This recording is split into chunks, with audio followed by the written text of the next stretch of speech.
Hey everybody, Nick here, and today I got a review for you of this little guy right here. This is the Spoke Pen. That's literally its name, the Spoke Pen. First off, though, I want to thank my Patreon patrons. They make it possible not only for the channel to keep existing, but also for me to look at a random pen after a buddy, namely Tony from Everyday Commentary, says, Nick, it's good, and just say, you know what, yeah, I'll go ahead and pick one up for the channel. That is a beautiful thing, and they make the channel possible, so thank you for that, patrons. Next thing, let's do some size comparison real quick. First off, here it is next to a standard Bic Click stick pen, as well as a pen I stole from a Hampton Inn, so there you go.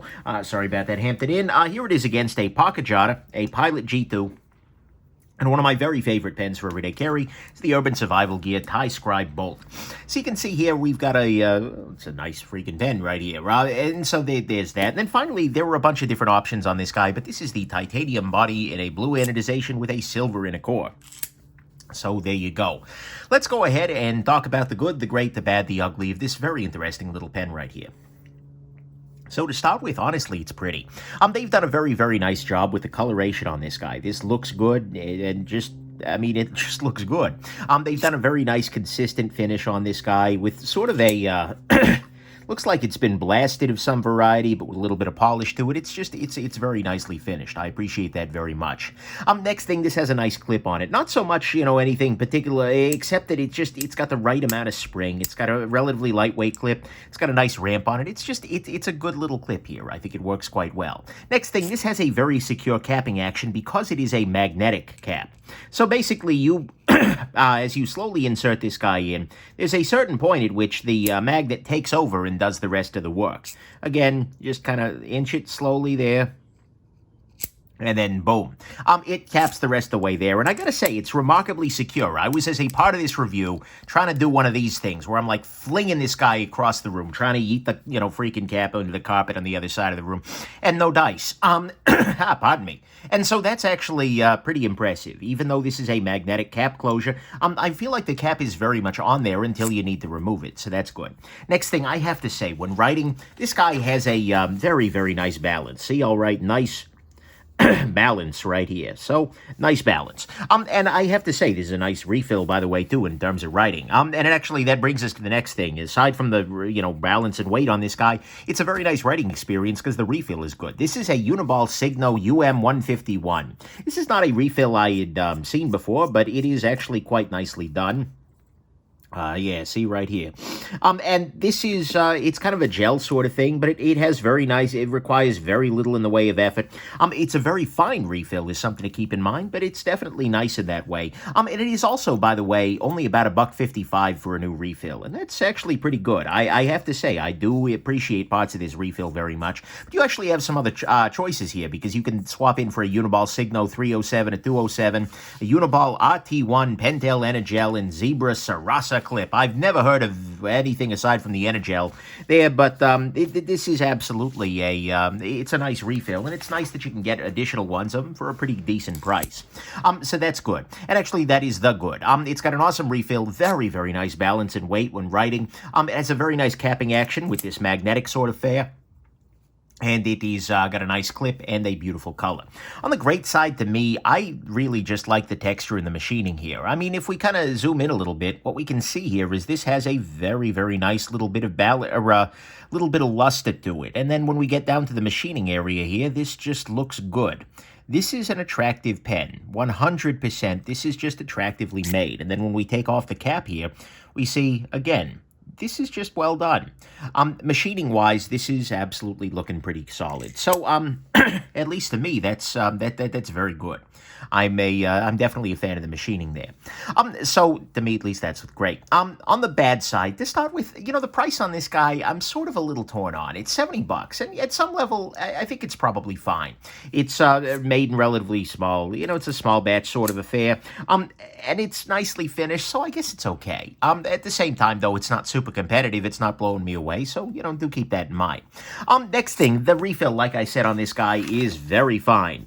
This is, in fact, a more fine refill than I'm used to doing, and that's not something I'm super in love with. I'm sure you could find other versions of it, but Nonetheless, you do want to keep that in mind. Next thing, this pen here is not necessarily super straightforward to use with one hand. If we take a conventional capped pen, something like this guy, you can pop it off with just one hand there because, well, once you start popping, you can continue popping, and eventually it'll just eat itself off the end there. This guy, not quite so much, just because you have this little bit of magnetism there, and so it's very hard to just kind of pop this guy loose because it'll slow itself down and then ride on that texture. So in practice, most of the time, I found myself doing this a two-handed approach. And, is this a big deal? Oh my God, terrible. But no, it is something you want to keep in mind, especially if you're somebody who is regularly trying to do this in a place where you can't set the cap down. Yeah, that's not great. So it's a two-handed pen. Next thing, the clip on this guy, as near as I can tell, is not removable in any way, shape, or form. The only reason that's super important is that sometimes if a clip gets bent, if somebody springs the clip, for instance, you got this in your pocket and something grabs onto it, you're going to want to actually try and rebend this guy, and it's very difficult to do that if you can't take the clip off, for instance, like on this little refined guy, flip it around and rebend. Not the end of the world, but it's definitely something that I'm not a big fan of. Then finally on the bad side, this is a matter of pure personal taste, but this cap cannot post. What I mean by that is that on, I would say, a pretty solid majority of pens, you can pop the cap onto the back of the pen there. And certainly when you do that, it often, impacts the balance, the weight, etc. You probably want to write with it without unposted. But the fact that we don't even have that option, there's not even an approach for it, is a little bit frustrating. I'm going to be honest there. I feel like they made a choice there that they didn't need to, that actually ends up affecting usability for a bunch of people. Because even if it is much more ideal to write with this guy unposted, and I agree, it absolutely is, it would be nice to have that option for those occasions where I really can't. If I'm walking around to something like that, I'm using a clipboard or something, this is not going to be a possibility for me. And so, I'd like to at least have the option, even if it's not something they support in the long term. So, to me at least, that's what's bad here, is that this guy has the price, or I'm sorry, it doesn't post. The clip cannot be unbent. It's not straightforward to use with one hand, and maybe the refill is super fine, and the price on it is, it's okay. To me, maybe the most annoying thing on this guy is actually the fact that it's using magnets here.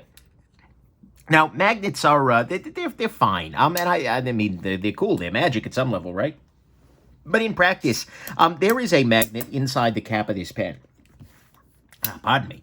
And so as a result, this pen cap likes to stick to things. And as a result, when you're using this pen, or frankly, when it's just rolling around your desk, it has a tendency to grab random metal objects there.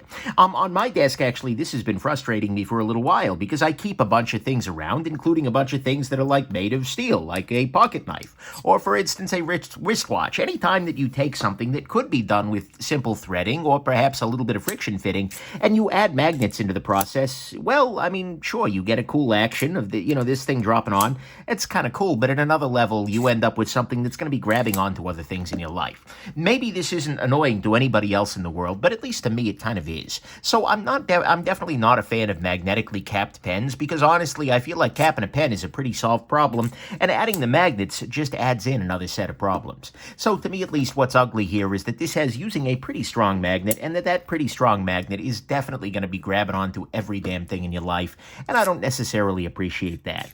Final conclusion, this is a fine pen. Look, it's beautifully colored, absolutely. Got a nice clip, pleasant capping action. It's got balance and weight that are just good to go, especially in the hand. The refill is nice, and it's got very nice texture and machining. This is a beautiful object, no matter what. It is a price that's okay.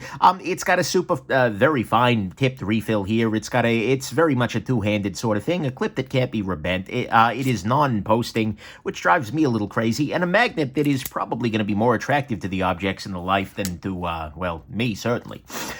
Personally, I'm a little bit on it. It's okay. It's nice, and honestly, it is great to write with. When you're just doing this kind of thing, if you don't mind that fine point, this guy is absolutely good to go. But I'm going to be honest here. The magnet thing drives me completely up the wall, and a pen that doesn't even have the option to post, at least for me in my life, is kind of a non-starter. Because all that means is I'm going to be having to keep track of a cap independently, and this cap is going to be, it's magnetic, so it's going to be sticking to the rest of my damn life. I am just not a big fan of that. The thing is, though, I can definitely see people for whom this is going to be absolutely ideal. If you like a very fine point on this guy, you like a little bit of a statement of art, you're not very often dealing with other metallic objects or anything magnetic aesthetically sensitive, and frankly, you just generally, you really like that kind of a hand feel. If you're using this guy mostly at your desk, I can see you absolutely being in love with this, because it does offer a very, very nice writing experience.